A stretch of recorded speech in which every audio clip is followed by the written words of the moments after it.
হে বিশ্বাসীগণ, আমি তোমাদের যে রিজিক দিয়েছি তা থেকে আল্লাহর পথে ব্যয় করো সেদিন আসার আগেই, যেদিন কোনো লেনদেন, বন্ধুত্ব, সুপারিশ কোনো কাজে আসবে না। আসলে সত্য অস্বীকারীরাই প্রকৃত জালেম। আল্লাহ ছাড়া কোনো উপাস্য নেই।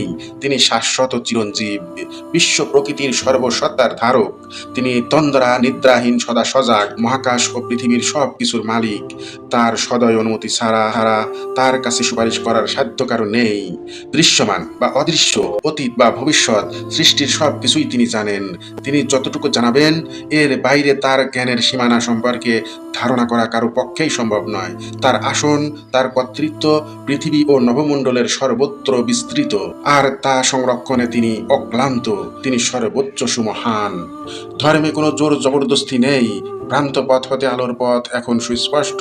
তাই অপশক্তির আকর্ষণকে প্রত্যাখ্যান করে যে আল্লাহর প্রতি বিশ্বাস স্থাপন করে সে এক চিরস্থায়ী নিশ্চিত আশ্রয় লাভ করে।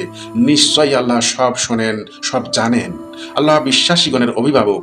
তিনি তাদের অন্ধকার থেকে আলোয় নিয়ে যান, আর যারা সত্য অস্বীকার করে তাদের পৃষ্ঠপোষক হচ্ছে অপশক্তি।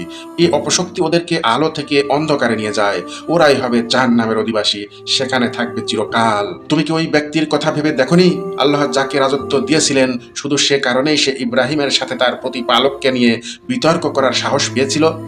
যখন ইব্রাহিম বলল, আমার প্রতিপালক তিনি, যিনি জীবন দান করেন এবং মৃত্যু ঘটান, সে বলল, আমিও জীবন দান করি ও মৃত্যু ঘটাই। ইব্রাহিম বলল, তাই যদি সত্য হয় তবে আল্লাহ তো সূর্যকে উদিত করেন পূর্ব দিক থেকে, তুমি সূর্যকে পশ্চিম দিক থেকে উদিত করো। তখন নমরুদ হতভম্ব হয়ে গেল।